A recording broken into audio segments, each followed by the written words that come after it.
What's up? This is Noah DeFreitas with Noah Fitness. Tonight, we're having another bodybuilding Q&A. I have my co-host, as always, Matt Berzicat with Camp Jansen, and we have our special guest, Matt Kouba. Matt has been competing since, is it 2000? Well, since you're 19 years old? 19, yeah, so 2004.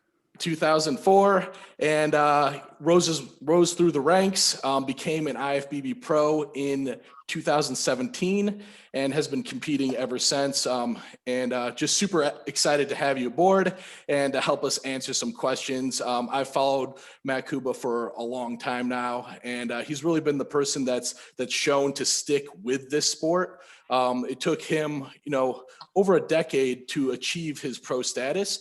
But I think that's just a testament to exactly the purpose of the show, is to show that everybody can achieve, to some degree what they're looking for in bodybuilding. And a lot of us, we just give up too early. So I'm super excited to have people who have the fortitude. Matt Berzicat as well has been in the game for well over a decade. So we want to show you that we can help you get to your goals, to not give up on your fitness goals. So that's why we're answering your questions directly. And we're going to go ahead and start off with one of Matt Kouba's audience questions. And that's going to be in the realm of cheat meals versus high days.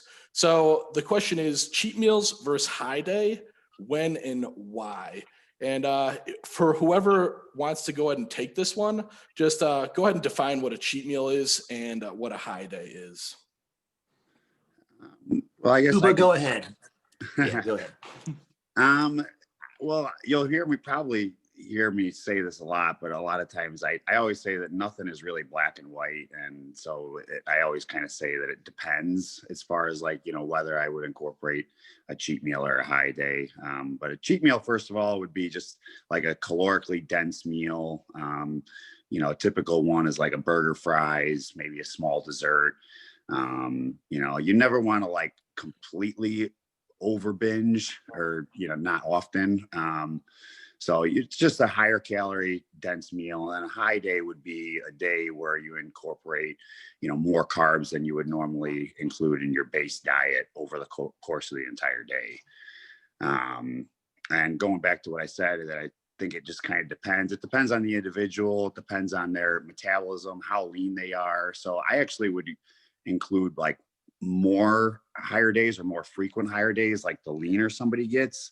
If you're deep in the off season and you're having a lot of food in your diet anyways, then, typically you don't need cheat meals unless you're somebody with a very fast metabolism and you're struggling to put on weight. Then something like a cheat meal could have a benefit simply by being, an easier way to get down a lot of calories in a shorter period of time. If you're eating chicken and rice all day, then, it might become difficult to put on weight. But again, like I said, it depends, because if you're, if you put on fat easily, then, you probably could do without having, the cheat meals and just incorporating more clean food into your base diet. Mm-hmm. So you're saying one of the main considerations is kind of like how you're looking, what your metabolism's like. You don't want to basically set somebody up for failure if they can put on fat tissue easily by giving them, a ton of food, or you have the person who has a super high metabolism and they can actually, utilize quicker digesting foods and that kind of stuff. Is that right? Yeah, definitely. Some people could benefit from it, and for some people, it's not as necessary. And I mean, yeah. And I always like to say we can always put these into kind of two different perspectives, because there's the beginner bodybuilder and then there's the advanced bodybuilder. I would say definitely from a beginner standpoint, I would say a lot of times we're we think that these are part of the program, when's my cheat meal or when's my refeed. And what you're kind of saying is it always kind of depends. There may not even be a refeed or a cheat meal. Is that right? Yeah. And sometimes you program it into somebody's diet just to have that mental reset. I mean, for the most part, for people, if they're just a general lifestyle client, or, you know, if they're deep in the off season, you know, I always try to incorporate some kind of free meal, but, you know, depending on the person, I'll either try to have them be a little bit more strict and, you know, maybe include it in their check-in, like what they're having. You know, if somebody's having pizza and ice cream and they're, you know, just kind of forcing it down, then they're probably somebody that shouldn't, you know, maybe I have to control it a little bit more.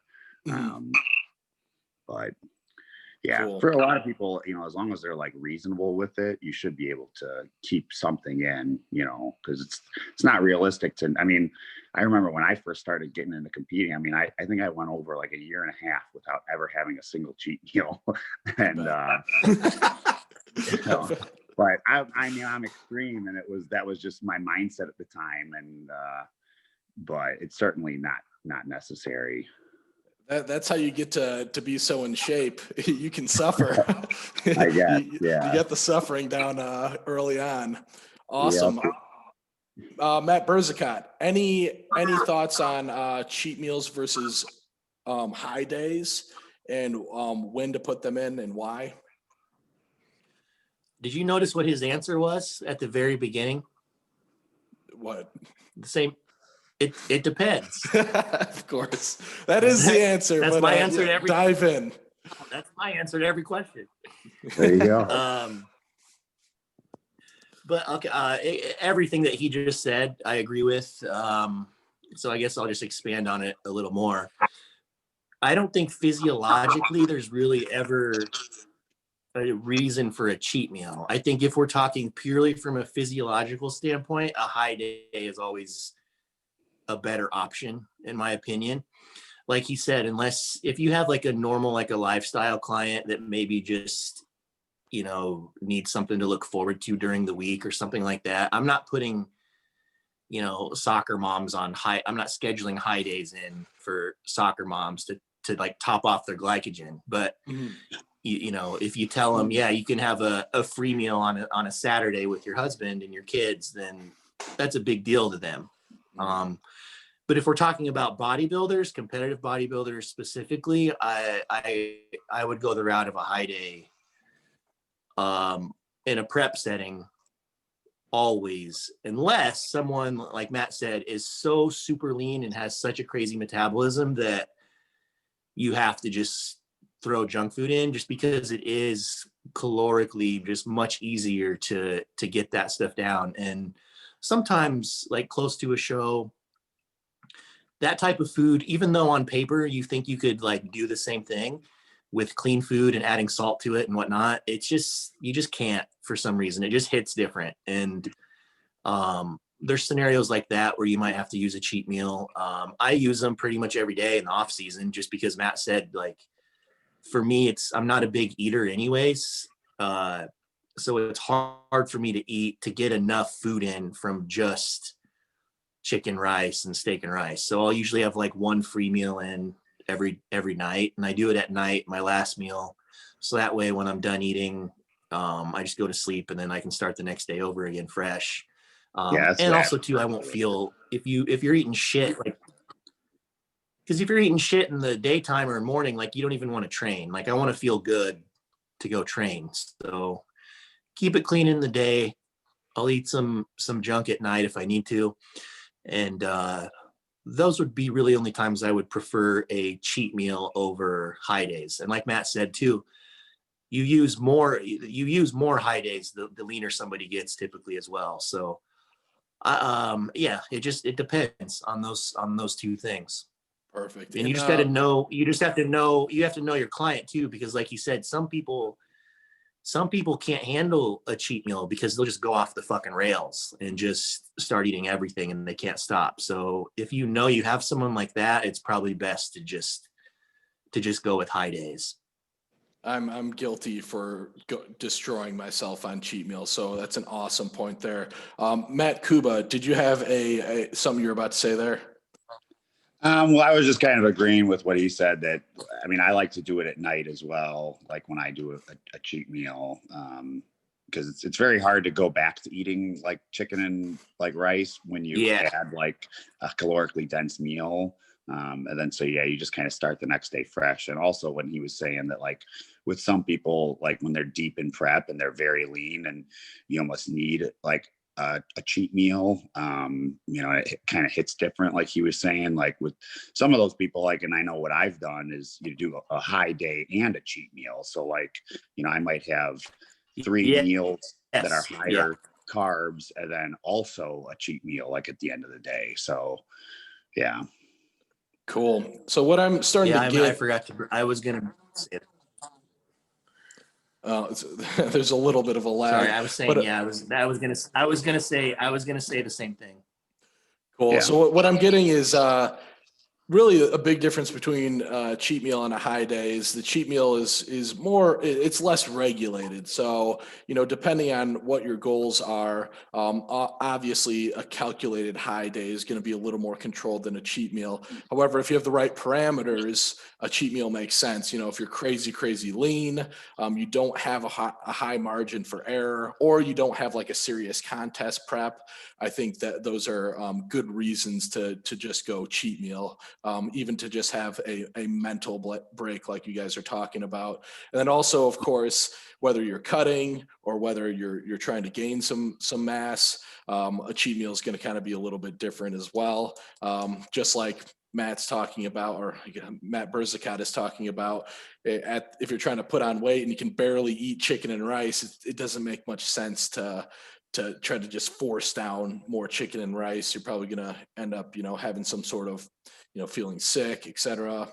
So having a cheat meal to get foods down easier is definitely a solid way to go. How does that sound so far as a summary? Yeah. That's pretty good. I have a question, Matt. I have a question. When you do high days yourself or program high days for people, do you sometimes, will you use a mixture of, I guess unconventional bodybuilding carbs? Will you use some simple sugars and stuff on those days, like mix them up a little bit? Yeah, for sure. Yeah, I mean, Yeah. a lot of people know that I work with Chris Aceto, and he's big on like the muffins. And so, you know, if somebody, maybe their pre-workout meal is normally like cream of rice with a protein shake, you know, I'd add a muffin to that. And Aceto does that a lot. He'll have me do like 2 muffins, and then same thing like in the morning, you know, adding some like English muffins with like regular jelly, you know, to get some simple carbs there. Stuff like that. Yeah, I like doing that too. It just works better, it seems like, than just increasing, than just making someone eating 3 cups of rice or whatever. It works different. Yeah, I think it's puts some more strain on your digestion. And like you said, you want to feel good when you go into train. And so, you know, what are you going to do? Double the cream of rice and have this like, you know, monster bowl of cream of rice? Yeah. Right. So having some easier, you know, carbs to get down, I think makes sense there.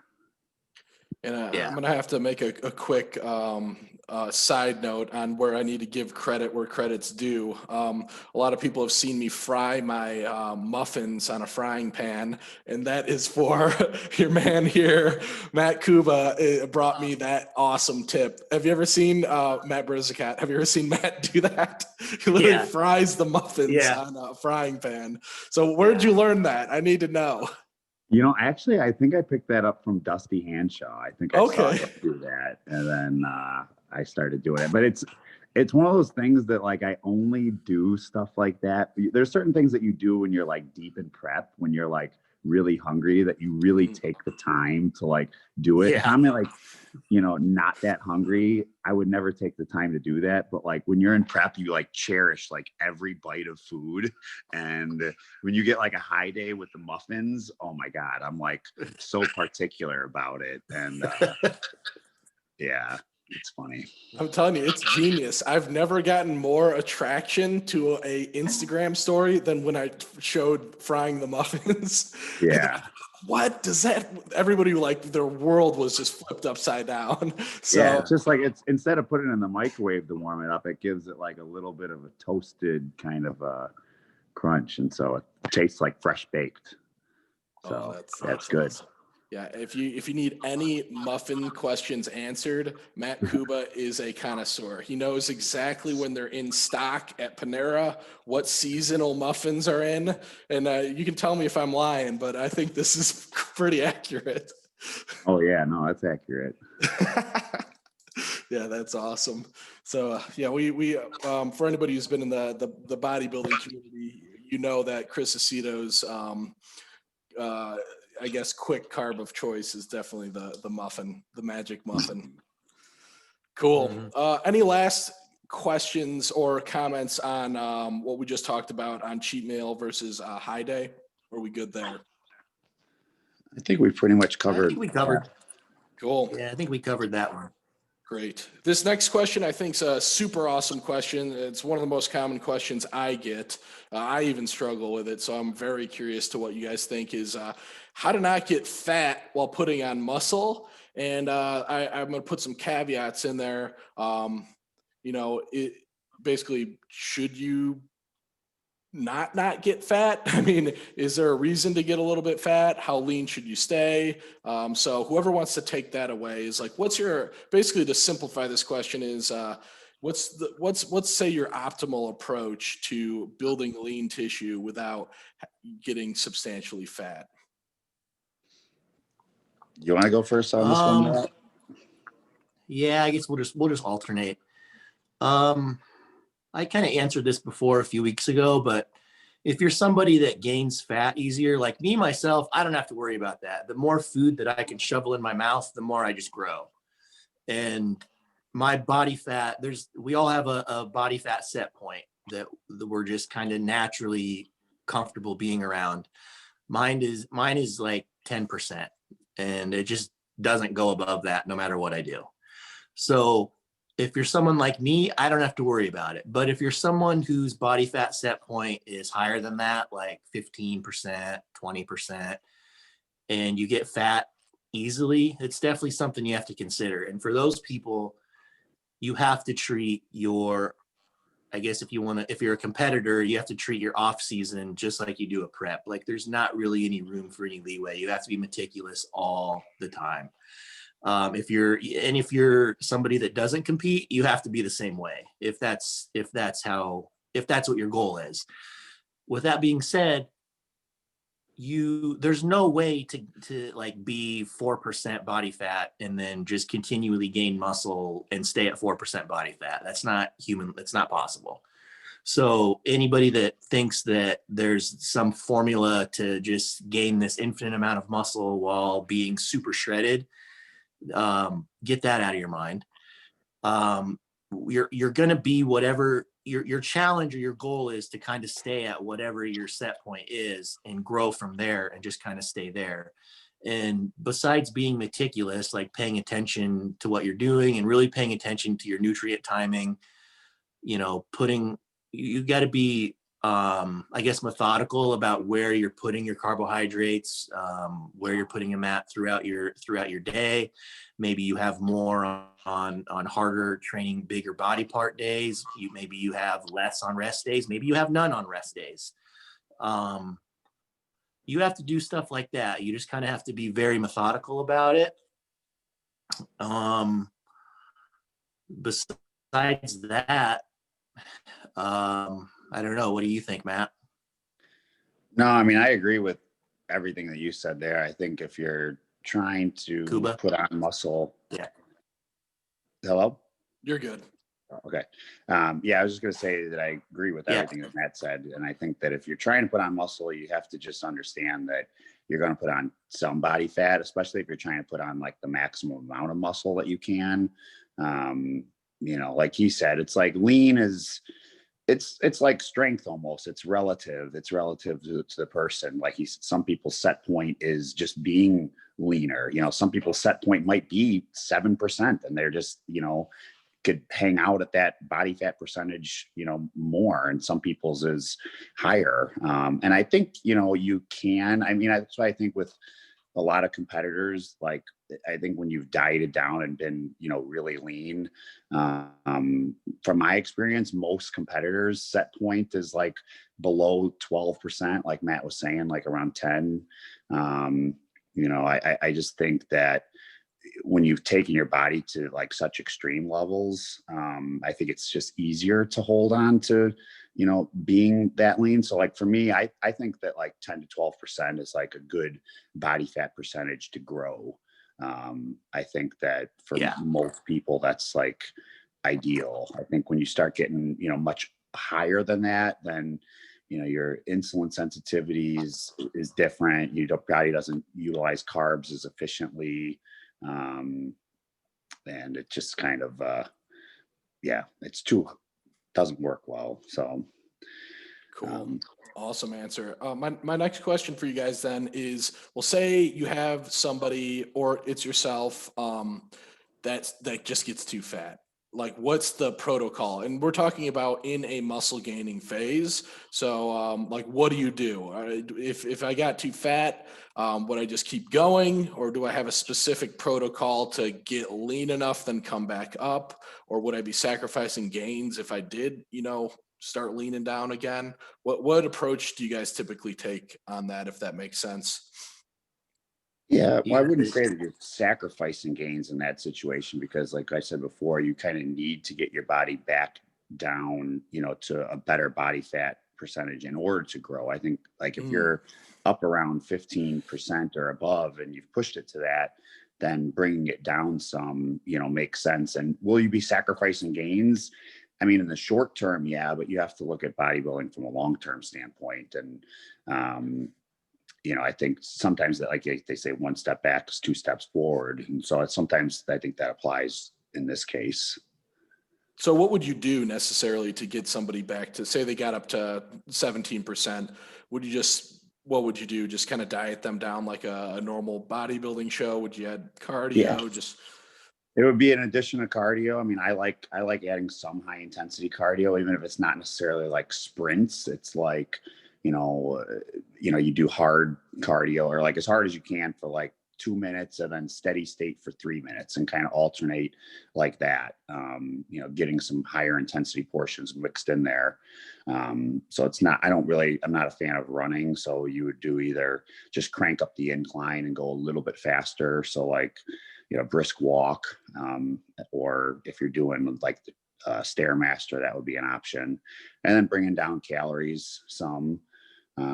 I've even done like, if somebody's appetite is really poor, an intermittent type fasting approach for maybe 3 days, and then kind of go back to their, regular diet. And then usually that helps pick their appetite up again, and then just bringing their base calories down. But I don't want you to be, I always tell people, you don't want to be in like a fat loss stage for too long, and especially if building muscle is your, primary focus. So almost getting rather aggressive with it for, 2 weeks would be a better approach, in my opinion, depending on how fat they've let themselves get, 2 to 3 weeks, and then go right back to, gaining size more slowly.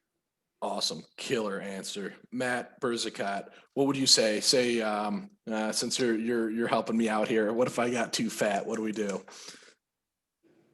Yeah. We're going to be, nip it in the bud, like as fast as you can. So one of my check-ins, I don't do this with you because we talk so much, but in my normal check-in sheet, I have a template that I have them fill out, and they send it back. And one of them is their hunger. And you typically notice as people's hunger, like I have them rated on a scale of 1 to 10. You'll typically notice as the hunger goes lower and lower. Like I had a guy that has been at a 10, and he was super lean and growing like a weed. This week he's at a 6, and I noticed, he's starting to look like he's adding a little body fat. The two kind of go hand in hand. So if, like he said, if people's hunger starts to decrease, you usually start seeing some kind of body fat starting to accumulate. So if that happens, I'm pretty aggressive with it. Like I don't just take out like 50 carbs. Like I might cut them in half or even more, but then and maybe add in some more cardio, like he said.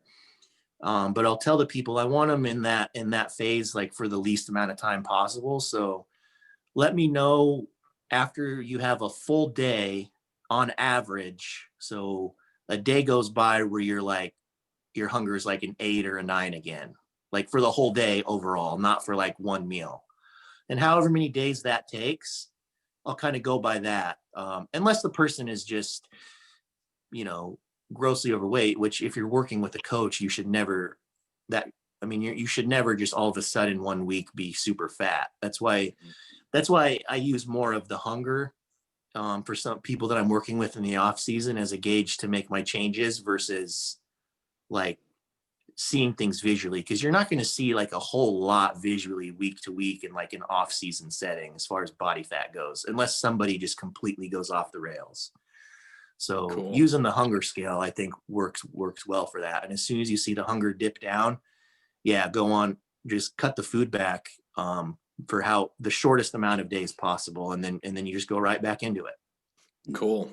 Killer answers. So the main thing that I'm taking away here is definitely be proactive, take care of it, go kind of all in on that fat loss, just so that you can get back to a gaining perspective as quickly as possible. Does that sound about right?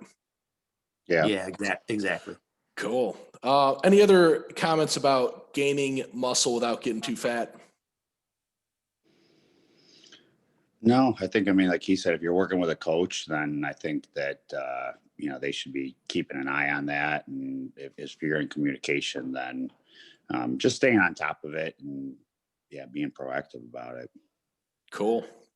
Matt, Berzicott, it's tough with two Matts. I think I agree with Matt in that if you're anything over 15%, and not that you have to like go get calipers done, you can eyeball it, but anything that's getting above 15%, if you're anything above that, you need to get leaner first before you consider going into some type of surplus.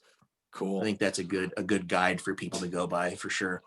Yeah. And I really like some coaches I know, they actually have like their clients like test their body fat or do like a skin pinch, but I always just go by pictures. That's what all my coaches have done, and that's what I do. And so when he says, when I say 10% or 15%, I kind of have an idea of what that looks like. So it's more of an approximate. I think some people, they might hear us say that and they get too caught up in the numbers, and I never really measure it. It's just more of like an eyeball test. That's an awesome point there. We know how meticulous some of our students or clients can get when you hear exact percentages. We're getting people having DEXA scans. Like, all right, I'm 14.5. I'm still good. Exactly. So awesome caveat right there. Well, sweet. Let's go to the next one here. This one's a deep one, so we don't have to go, crazy, but just generally, this is a training question. And so we're going to say, how do you program somebody's training? Like, what are the main differences between somebody who's a beginner and somebody who's advanced in training? And is there a difference? So just generally though, like how would you go ahead and approach or what the differences would be for somebody in a beginning phase versus an advanced phase? And I think there's kind of a lot of degrees of beginner. So you can always state kind of who that is. I'd assume a beginner is somebody who actually like regularly lifts weights.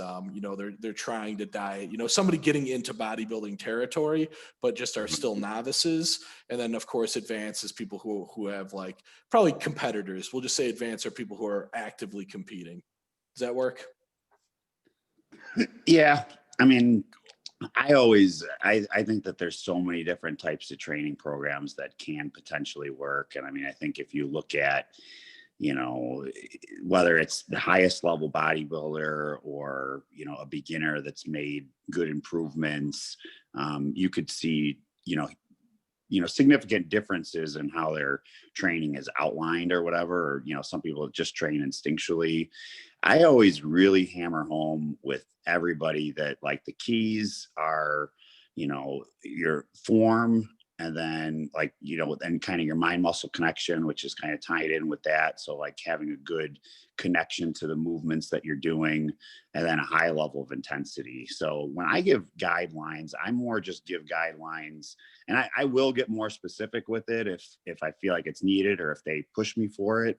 But right off the bat, I pretty much just give guidelines of like a workout split and then approximate like volume per body part. But I let them choose the movements, based on what they have access to. And like I said, what they have a good mind muscle connection with. And then just kind of preaching the intensity. I got into bodybuilding I loved going to the gym and just training super hard. And I think you have to have like that love for training to, get results. I think some people like over science it and try to over scientific it. And, I think that the guys who just go in the gym and just train their ass off, I pick those people to get better results than somebody who, takes all the hours of notes and writing stuff down, but then maybe don't apply the same kind of passion and intensity to their training. That's kind of my view on it. Matt Berzicott, I saw you nodding your head there, and I swear I see the same thing with high-level bodybuilders. It's you got that it factor in the gym. So what do you have to say about that? Dude, yeah, like you could sit there and try to like make this like the science nerds that try to come up with this like perfect plan for this beginner. But I'll just think of an example. Have you guys seen Chad Nichols' kid? He's like in 8th grade. Have you seen his Instagram? 15. Uh-huh. Yeah, and he's squatting 405 for reps and blah, blah, blah. If you were to show that to someone with their like CSCS or, a high level strength and conditioning coach, they would shit all over it and say it's horrible. He's, that program's horrible. But I tell you what, I would take that kid on my team over every other kid that is doing this, shit on a Bosu ball, like, this weird, like functional training bullshit. Like he's like runs motherfuckers over. Like he's, Yeah. I would take, like, I'll take someone like that over someone that has, I'm going to do this exercise and this many reps with this many rest and this, like, at some point you have to just say, fuck all that and just get after it. Like, I know when I first started lifting, and you guys, I'm interested if you guys did the same thing. I did the same exercises every day for like 5 days a week. Did you guys really? too? Like every time you went to the gym? Yeah, I did the same thing. Like squat, bench, deadlift? Yeah. Yeah. I did mostly the same stuff. Yeah. Yeah. And so I think that's the biggest difference between beginners and advanced is just because they don't have the muscle tissue, the frequency that you can train an exercise or body parts is a lot more than, people like us. Like we can generate so much force and so much, we get so torn down from our workouts. Beginners don't get that same feeling that we get. So that's really the biggest difference is just the frequency that you can train a body part. They can train it way more frequent than we can because they're not, like, to them going beyond failure is different than us going beyond failure because the load they're using is so much less. Mm-hmm. Yeah. Cool. But I don't even remember what the question was, but yeah, it's just at some point you just got to have some grit and do whatever program you're following. I'll take the person that follows a shitty program and bust their balls over the person that has the perfect program that doesn't exist anyways and has zero grit. I used to use exactly that exact kind of scenario when I was personal training people. They would ask me, well, can I do the one arm, this and that? And I'm like, listen, I will take the kid any day, and this is for like sports training, that literally just focuses on squats every single time they're in the gym. Squats, squats, squats, builds their squat up to a 400-pound squat. They're going to level all of the kids who are, doing one arm presses with half the load. So I'm spot on with you. It's, people who are pushing it and just going for that extra level of intensity. But the question was just what's the main difference between, like, say, your programming training for a beginner versus an advanced? And one of the things you highlighted. Oh, I answered it then. So just the frequency. I think a beginner, you can do like 3 full body workouts a week for a while, or you can do 2 upper, 2 lower. It's just the frequency is different. We're so advanced that for us to make progress, the amount of work that we have to put into one specific area is just much greater than they have to. Yep. Yeah. I would agree there. Matt, Kouba, any points on there? Yeah, no, I agree 100% with that. And I think when it comes to beginners, I get a little bit more specific with, like, exercise selection, because they don't really understand it as much. But like I said, I try to give people more freedom when it comes to their workouts, because I think that you have to enjoy your workouts. And I think that, you almost have to be somewhat instinctual. And I think sometimes you start reading too much stuff about it. And I think when you, like, do too much research and you don't take the time to, like, actually apply anything and actually listen to your body, I think you're going down the wrong path. So I think sometimes people are just always trying to find, like, the perfect plan without actually just paying attention to their body and how it feels. So you need to be a little bit more in tune with yourself. And I think that, people that are more advanced, they get that a little bit more, where beginners, you almost need to just guide them and get them just learning the basics. And then over time, they'll be able to learn stuff more. Yeah. Perfect. Yeah. So focusing on the basics more so for beginners, give them something to work off of. And then people who are more advanced, understanding what works best for your body. And I know Matt Berzicat and we touched on that a few episodes ago as well, it's, a lot of the stuff of what feels the best is often the best exercise, for you. Cool. So let's go. Or do you guys have any more points you want to make on training for beginners versus advanced?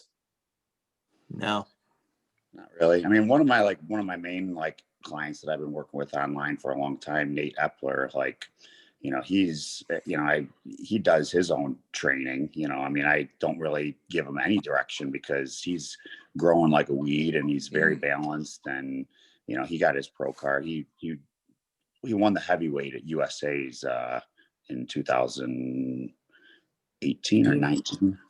Yeah. it was 18. 18. Yeah, 18. Yeah.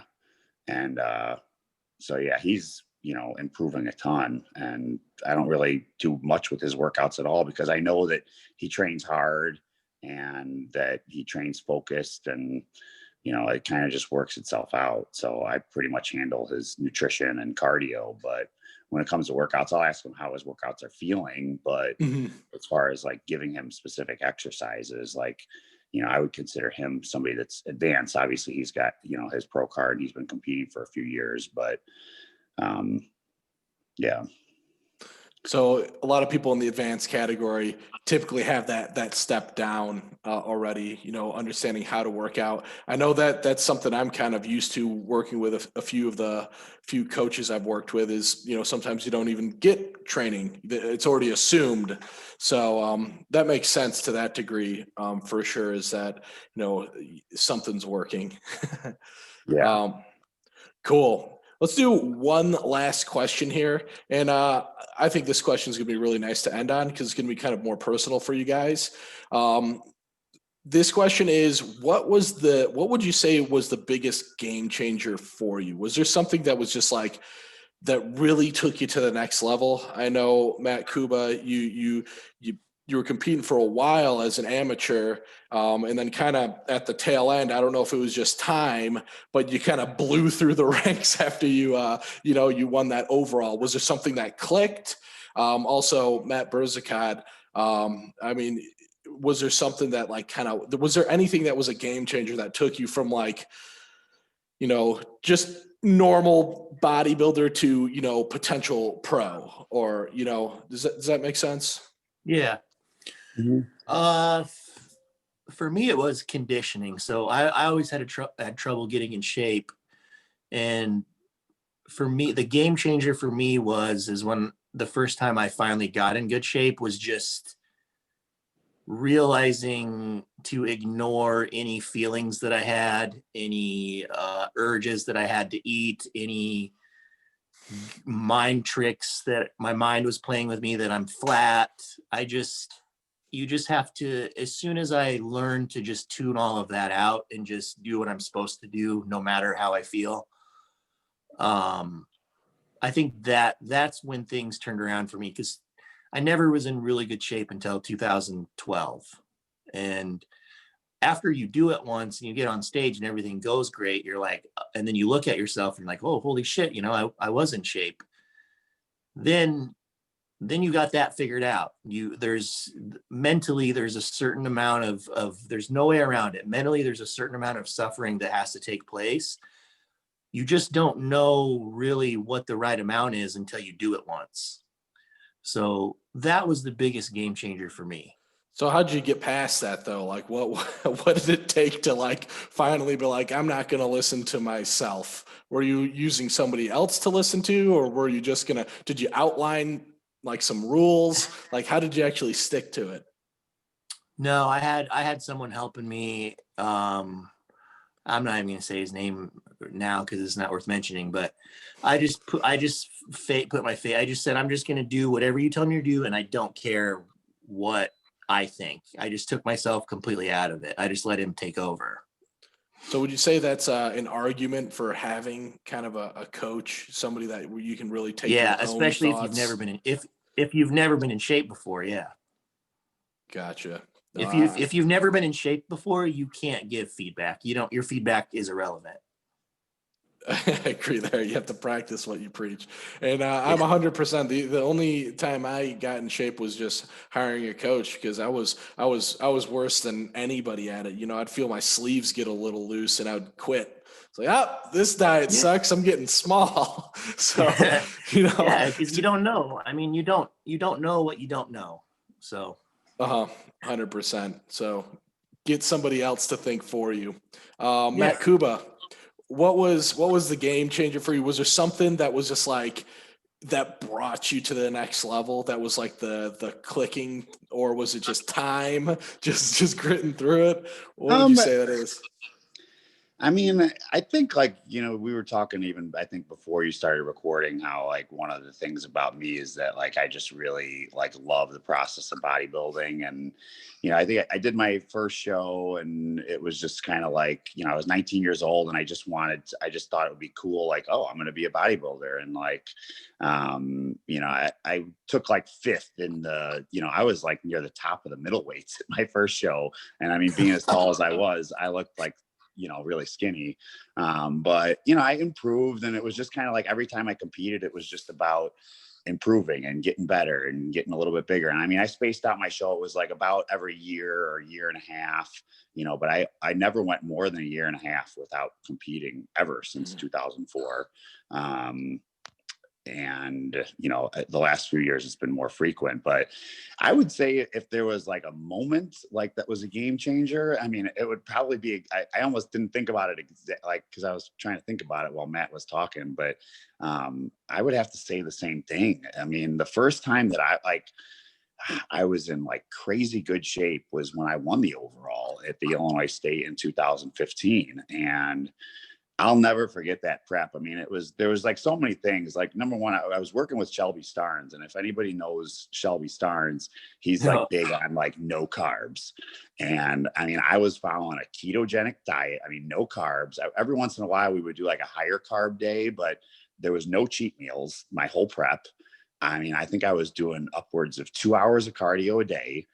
And I mean, I was just like miserable. And it was actually the same year that like I met my wife. Like we started dating, like I would think I was like 16 weeks out from my show. And like That's how you know it was meant to be. exactly. She Well, made that's it why through I that. proposed like shortly after, that contest prep, because I was like, man, if she could stick it out through that, then she's a keeper. 100%. But yeah, I mean, that show, I think that's kind of what gave me the confidence too, that I could actually, because like you said, I had been competing for, 11 years when I won my first overall. And so I guess I kind of always like didn't set my goals very high, because it was always like, let me get that overall. Let me get that overall. And it just was kind of always within, out of reach. I would win my class, but then I wasn't in good enough shape to, beat the guys, in other classes. And but when I won that overall, then I did junior nationals like 5 weeks later, and I still don't know how I dieted another 5 weeks, because he like just kept pounding the cardio and pounding the zero carbs. But I just kind of like limped to the finish line and did junior nationals, and I was so burnt out after that. But then the next year I went and did junior nationals. Then I went and did USAs, and I placed third at my first USAs. And, so it was like, that 2015 when I won the overall, then placing third at USAs, that gave me like a lot of confidence. And once I did that, I was like, next year, I'm like, I'm doing every national show and I'm going to get my pro card. And I was just like dead set on it. And so I just, showed up to USAs, showed up to North Americans. And even though I got 7th at North Americans, I still was like, I just know that, I'm close, and it's just about showing up to the right shows. And I'm sure, I guarantee that if Matt showed up to, probably more shows, he'd have his pro card right now. I mean, he's easily a good enough bodybuilder. He beat me. So, it's sometimes when you're at like that close, it's just a matter of getting into the right show. And, I showed up at nationals and I got it there. So, yeah, but I would say kind of kicking things off was just that, win at the Illinois State and getting into crazy good shape. And then ever since then, that's kind of always been my trademark, is that everybody thinks I'm in good shape all the time, but that wasn't always the case. I mean, maybe 2013, 14, that was kind of like my knock, is that I wasn't in like tremendous shape. So I'm kind of getting a gist that you kind of did something similar to what Matt Berzicott did. Did you kind of, once you got with Shelby, you were like, whatever he says, I'm going to do? Was it kind of one of those moments? Yeah. I mean, I was just in complete machine mode. I mean, it was, when I'm dieting, like, it's just not an option to deviate from the plan. And so I was going to do, I was committed to him, and I was committed to doing whatever he said. And man, there were I'm sure my wife could tell you probably more stories than even me, but I remember there was one time where I like pulled up to my work, and like I couldn't even get out of my car, and I had to call her, and she like drove me home. Like I was just so out of it. Yeah. Like That's awesome. I'm going to have to talk about this again. Do you know who Greg Doucette is? Yeah. Yeah. Okay, he said this the most perfect ever, because we were kind of we're talking about like what it takes to get that peeled, and Greg Doucette said it so perfectly one time. He said, you're peeled is when you're driving your car and you have to change lanes, but you're too tired to even look in the mirror to change that lane, or too tired to tie your own shoes. And you have to give yourself like a pep talk to get gas in your car. Oh my gosh. Seriously. Yeah. I mean, I think anybody who's been in like tremendous shape like that, they have a few of those stories. Like, I mean, I remember there was one time that I pulled in, I think, to get like an iced coffee. And I don't know, long story short, I was like putting the Splenda in my coffee, and I was just like so out of it. And I scraped the shit out of my whole side of my car, like on this, like, like those yellow poles, like in the parking lot. And it was one of those things, like you hear it scraping, and then like you have to like back up, and then it's like scraping more. Oh my God. I like didn't even want to get out of my car and look. I was like, oh, this is gonna be a disaster. And that's yeah, it was all scraped and yellow and like had like a dent in it. And I was just like, didn't even care. But That's awesome. This is key stuff. Out of anything that we've said, this stuff is pivotal, because that's going to get somebody to the next level right there, is just getting to that level of field where they're basically a danger on the street. yeah. Matt Berzicat, I'm curious, have you had any ridiculous things where you're just like too wiped out? Yeah, well, the one that comes to mind, I had a bad road rage incident. And you know me, I'm the most laid back person. I don't have any rage in my body, but like in their defense, now when I look back on it, I just did legs. I was like 3 weeks out, and I was driving home on the interstate, and I was probably going like 35 miles an hour. Just like trying to like stay, like I just had no idea. I was just that out. I'm just like driving, just thinking about nothing. And these people are on my ass, like this old husband and wife, like honking at me. So then of course I'm completely in the wrong, but I didn't realize what was happening. So then I lose my mind and I pull over on the shoulder, and I'm trying to get this like old man and this lady to pull over, and I'm cussing. I'm like screaming at them at the top of my lungs. And come to find out, I'm driving home. They didn't live like right by me, but they were like kind of my neighbors. Oh my gosh. Oh, great. Did you explain to them what was going on? No, I just kept driving, but they probably thought that I was like following them, because like I went pure like psycho, like out of my mind. And you see the lady's like, get off the road. And I'm like, I'll kill you, you fucking cunt. Like, you know, and she's just like, honey, go, like telling her husband, just drive. This guy's obviously out of his mind. Like, and then they probably thought I was following them, but I was just driving to my house, which happened to be really close to their house. Oh my gosh. Well, always good to introduce yourself to the neighbors like that. But no, like I'm helping this guy. It's always fun helping people for their first show, because it brings back a lot of nostalgia. Like I'm helping a guy right now get ready for his first show. He's 2 weeks or like 10 days out now, and he's like, I don't like, you know, he's at the point now where he's like not sleeping, which we all know is like totally normal. Yeah. He's not sleeping. He's like, he's like, I have no feelings. He's like, I feel nothing. I don't care about anything. Like he's telling me all this stuff that like we all know that is completely normal. But to these people, you have to remember they've never experienced this before. So they don't know if like this is okay. And it's like, dude, this is totally normal. Trust me. This is, if you didn't feel this way, I'd be very concerned. 100%. I remember a few things. I think that the number one that was just weird for me is I was driving on the highway. I don't know why we're all on the highway driving, but I just pull over onto the shoulder and I just start crying. Like I never cry. I'm just like, my girlfriend's in the seat next to me. She's like, what the fuck? And I'm just crying. I don't know what was going on. It was my first show, but just mid drive decided to just break down. So yeah, you were my coach then. So I'll tell you about you that. Never one. told me that. Nope. Stuff that under the plenty of things of just, all right, we're going to keep trudging. Yeah, I do feel like a lot of those things that I remember has to do with me like driving or being in my car. Like usually like when you work out, like you know how you have like some energy at least after you work out. At least I do. Usually I can't like fall asleep like right away, but there was times, this was even like a more recent prep. I think it was like maybe like 2 years ago.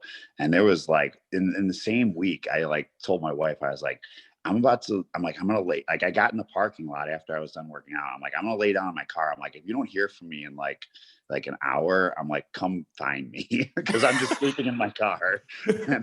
And she was like all worried about me. I'm like, I just can't drive. I'm like, I just need to lay down. And I would literally like, I passed out, like fell asleep, like right after my workout. And then I was no.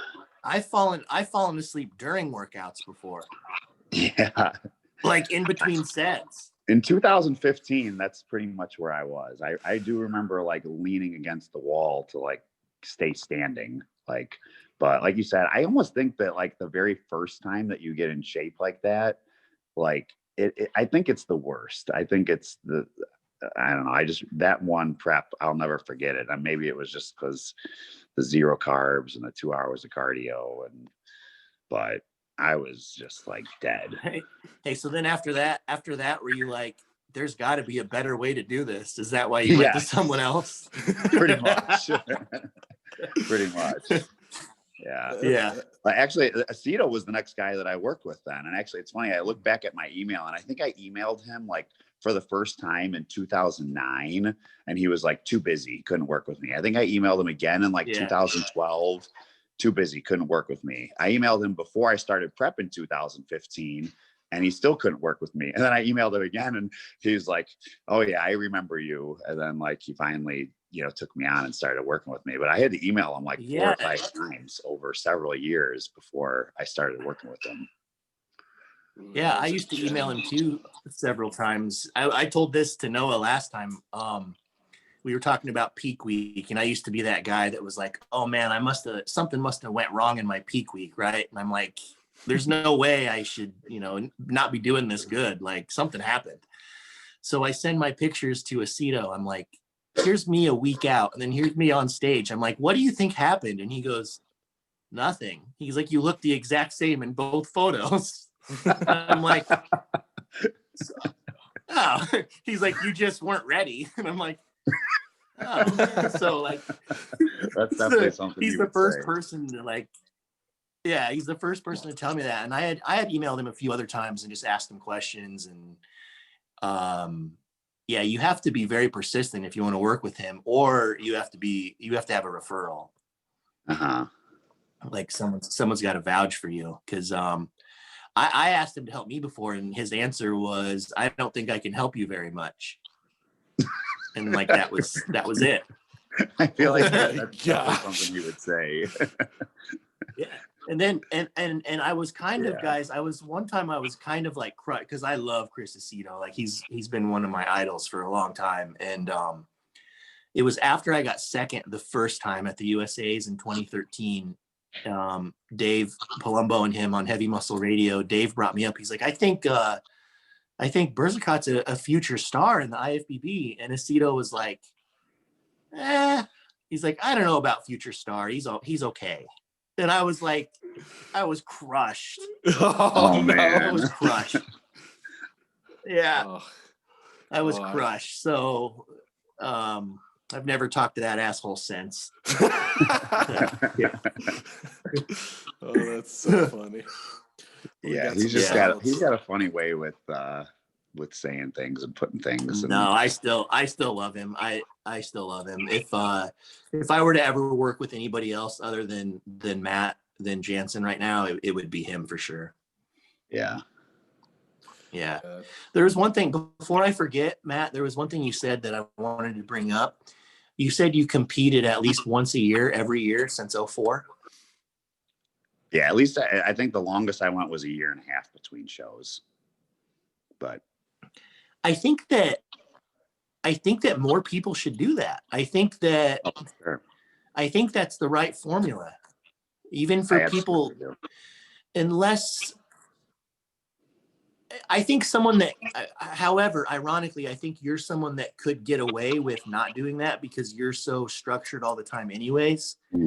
I feel like you could take a year off and you'd grow a lot just because you are kind of like machine-like. But someone like me that's not like that, I feel like I would benefit from competing every year because it would keep me regimented. Yeah, no, I agree 100%. Or do you feel, or am I wrong? Do you feel like it helped you stay on course?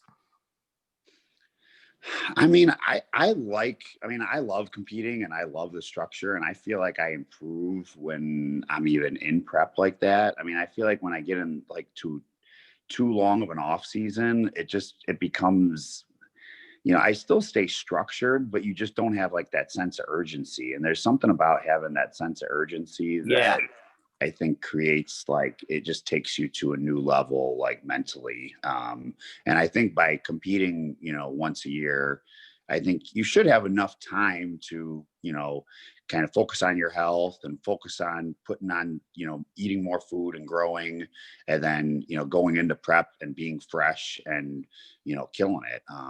And I think once you start looking at like a 2-year off season, I just think that when you're away from the stage that long, I think it's harder to get in shape. I think it's harder to keep the mentality of having a sense of urgency. And that's why for most people that are like, interested in competing, I try to tell them like about 1.5 years is about the max that I like to go. I mean, I feel like if you haven't put on the size that you want to put on in between 1.5 years, then either, you did something wrong, or you're just fooling yourself or something. Cause I think that, you should be able to make enough improvements in that period of time to go ahead and enter a prep. Cool. Dude, yeah, you're so right. Because I mean, it'll be I had 3 years off from 2014 to 2017. I'm now going to have 3 years off again from 2018 to next year.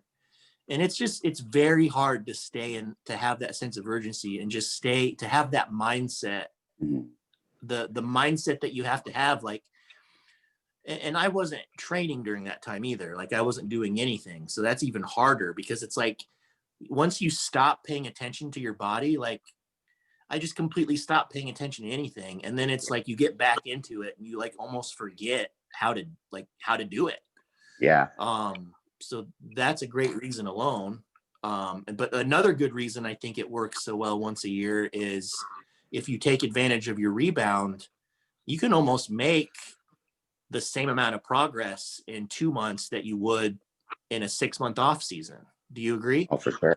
I agree 100%. Yeah, absolutely.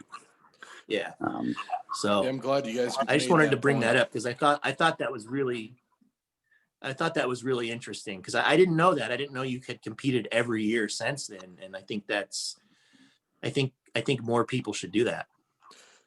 I think for me, I think a lot of people like look at me like I'm so disciplined year round, and I am in like that machine mode kind of mentality. But I think a large part of that is because of the fact that I've competed frequently. I think that's kind of been instilled in my brain to be that way. Like I think we mentioned before we even started the podcast, like that, when I compete, I pretty much know the next show that I'm doing within literally like 48 hours of stepping off stage. Like I know, okay, this is the next show I'm doing. And I just, it's always like about within a year, I mean, I did my last show August 1st. My next show is going to be, 4th of July weekend next year. So that puts it, almost a year. So I feel like that allows me a lot of time to, put on size and, and focus on things. And then I'll be fresh going into prep. But I also, I still am never too far removed from a show where I need to like relearn how to get there to kind of flip that switch. It's kind of just like always like right there, then boom, it's like go time. So yeah, I think that's a stellar point. Yeah. One of the things I try to Yeah. One of the things I try to look at is what's the common denominator between people who basically turn pro. And I found that that's one of them, is competing often. I mean, you look at the guys in the 90s, like they freaking competed all the time. Like how many times did like, what was it? Like Dexter Jackson, Milos. like the Milos. That's a great example. Like Lavroni. I think what is it, like 40 shows or some craziness like that. This is a common denominator. Some of these guys, sure, they have great genetics, but you see what growth they had from their first show. I remember looking into Justin Compton. Everybody was like, "Well, what the hell happened to that guy?" And he was basically like he looked like. He looked okay, but like compared to how he turned out, like shit his first show. And he became some animal, and he was competing all the time. So, Nick Walker, another example, somebody that's competing all the time. And there's the rebound effect, that keeping in the game effect. I think that's huge. That's where I personally made the commitment, even this shitty year, I said, I'm going to compete once a year, no matter what. I don't care what is happening, how crappy it goes. I'm competing to get some form of that benefit. Because personally, I found the same thing as you, Matt. I had a big gap between my first show and my second, third, and fourth show, and I just didn't really improve that much. Like it was just kind of the same. And I realized that that's a big piece of the puzzle is getting those under your belt. So I think that was a big confirmation there for the benefits of keeping consistent. I mean, proof's in the pudding. Yeah. Perfect. Yeah. Cool. Let's go ahead and end it there. I don't want to take up too much of your time here, Matt, but just any parting questions or comments that you guys want to leave off with here? Anything to say to anybody who's potentially listening? No, I mean, if you're, in the Chicagoland area, like I said, I do in-person training, and then, work with, there's a lot of good online coaches out there. And I just feel like I do better with maybe people that are more beginners, getting started. I feel like I give a lot of attention and a lot of feedback, where other coaches that are maybe, higher up, maybe they don't give as much feedback. It's just more direction. So I think when you're looking to hire a coach, just know what you're getting into. And yeah. Cool. Awesome. And Matt, Kouba, if anybody wants to go ahead and reach out to you, what's the best way for them to get in touch? You could always shoot me a message on my Instagram, which is just at Matt Kouba. And then my email is on my Instagram, which if they're interested in working with me, I usually prefer that they email me and I could send them more information there. Perfect. Sweet. And Matt Berzicott, any last remarks here before we take off? Yeah, I had some thoughts because I was talking to Matt Jansen on the phone right before this for about an hour and a half. He's making his move to Florida, where I'll be pretty soon. And we just were talking about at that level that he's coaching people. It's sad because a lot of these guys and girls, if they do bad at one show, they fire you and they go to the next coach, and then it doesn't work out again, and then they fire them. And that it drives us nuts because if you have somebody it'd be different if you hired somebody and they're just like obviously a dumb fuck that has no clue what they're doing. If they don't have any like knowledge base, then yeah, move on. But when you have a coach that has the knowledge base and gives you the time, let them give them time to figure it out, because just because we know what we're doing, it doesn't mean that we're going to be able to prescribe you some perfect plan and everything's going to go flawlessly and you're going to nail it. It might take us a couple times, but as long as your vision and your questions and everything is aligned with the coach that you have, and you're happy with the attention that you're getting, and you feel like they're giving you adequate time, then I don't see any reason to leave whoever you're with. And unfortunately, a lot of these people would have never won or done better in the first place. There's nothing that he or anyone else could have done different that would have changed the outcome. Sometimes you just get beat. And at that level, some of these people can't handle that. They need to blame it on somebody. So they're like, yeah, it's my coach's fault. It's because he made me do this. I lost. And when the reality is they just lost. So stop coach jumping. I think that's an awesome point. I wish I was kind of Kouba's been with Chris for, what'd you say, 5 years? Yeah, over 5 years now. Has he been perfect every single time? No. I mean, even my first show that I did with him, I was kind of off. And I would say, I'm trying to think if we've done 10 or 11. I think that was 11 shows now. And I would say out of those 11, I think we like nailed it really good, like 8 of those times, which honestly, I think that's great. But I would say there was pretty 3 good. of them. 80. Yeah, no, it is. I mean, I would say before that, because so I've done 26 shows now in my life since 2004. And I would say out of the ones before I started working with him, so that would be what, like 24 shows that I did, I probably only nailed it like 3. So, 8 out of 11 since then is pretty good. Yeah. Yeah. Yeah. But Perfect we're talking, point there. but even there, we're talking probably the best. We're talking about the best coach ever, probably. Mhm. And even he gets it wrong. It takes us a couple times to get it right and to get it perfect. And it just sucks that sometimes, people are just completely unreasonable. Mhm. So I think Yeah, that's an awesome point. nobody's gonna nail it every time, whether it's the coach or competitor. Yeah. Just not gonna happen.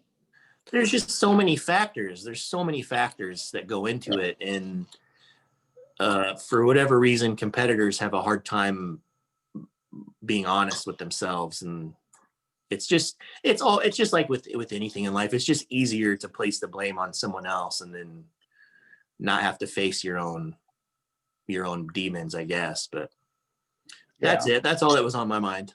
Cool. No, I think that's that's a a good great point. I can attest to it too. I've done some coach hopping, and I think the big thing is exactly what you're doing, Matt. Is just educating. If I was more educated on that, and just to your other point, like talking about prep times, when you educate the student that like, hey, it's going to take a little bit of time to figure out your body, I think that clears the whole spectrum up. I've been using that on some of my students already, talking like, hey, it might take a month to figure things out and to really get rolling, because I'm sure you guys have had the same experience where people are, just things aren't working like they should. And then it's like, well, wow, I hired this guy and he sucks, but if you lay the groundwork saying, we're going to have to figure out your body here a little bit. So, hey, if it takes a few weeks, and in the opposite perspective, hey, it's going to take a few shows to really dial you in no matter what, even if I'm the best coach in the world, accolade wise, I think that clears it up. So I think that's super important point there. Yeah. Cool. Well, some people just have unrealistic expectations. It would be like, let's use Kouba as an example. What place did you get at Tampa? A 7th. Okay, it'd be like, that'd be like you being like, fuck you, Chris, I got 7th place. I'm going to Chad because I should have won, It's funny that you say that, 'cause like, actually, like, there's not I feel anything like I that was a little bit off at that show, but ultimately, I don't think that if I would have maybe placed 1 spot higher, but even at my very best, if I nailed it 1000%, I wouldn't have been in the top 5 at that show. So, ultimately, I just need to, yeah, need but more you're time. a normal, yeah, but that's my point. You're a reasonable human being and you're not Mhm. delusional. Like a lot of these people have unrealistic expectations. They get like 5th place at a show and they're like, they think they should have won, and they think that it's because something the coach did. Yeah, if they had a different coach, they would have won, and it's just not the case. Yeah. No, it's funny because like we could just laugh about it because it just seems so like not even close. But some people, they really do think that. Oh man. Yeah. So. Well, I will say one thing is, as long as you do your best with that student and you provide the level of service that's, above and beyond, the competition, at some point there, sometimes those fish swim back.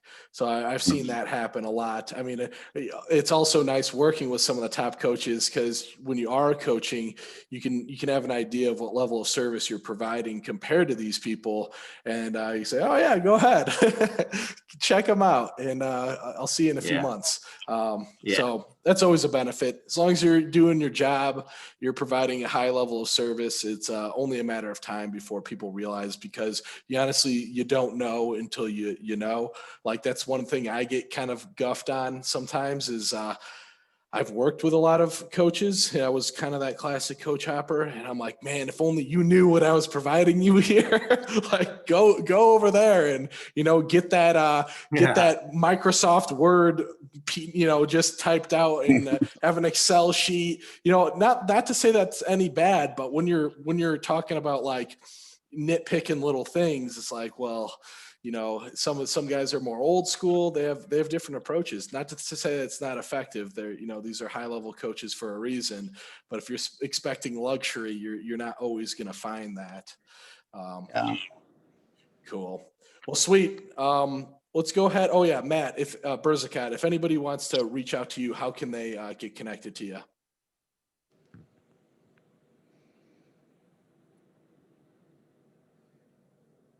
Just Instagram, Matt Berzakat. Cool. Awesome. Well, Matt Kouba, I Hello? appreciate Did you hear your me? time. So, oh yeah, Okay. we heard you. I appreciate your time so much. Really, this is an honor having you on here. Like I said, I've been following you for a long time, and your vision and your alignment for doing this as a passion, something that you love, staying in the game, showing people that it's about, you know, continually going for your dreams regardless of the outcome. And you got the outcome, which is amazing. Of course, you're going for higher and higher levels. That's what the sport needs. So it is an honor to have you on here, and I love your expertise and the value that you've driven here. And for anybody that wants to reach out to Matt, just go ahead, again, message him on Instagram. But with that, anybody who wants to hear us answer questions, or if you want Matt back on, and of course, Matt, you're always welcome. Just go ahead and let us know, and we will answer your questions live. The whole goal here is to really just get you to the next level. But with that, we're going to end this session here. And again, appreciate your time for watching. And Matt Berzakat, Matt Kouba, thank you guys so Thanks much. for having me. Oh, Yep. absolutely. Awesome. I'll see you guys.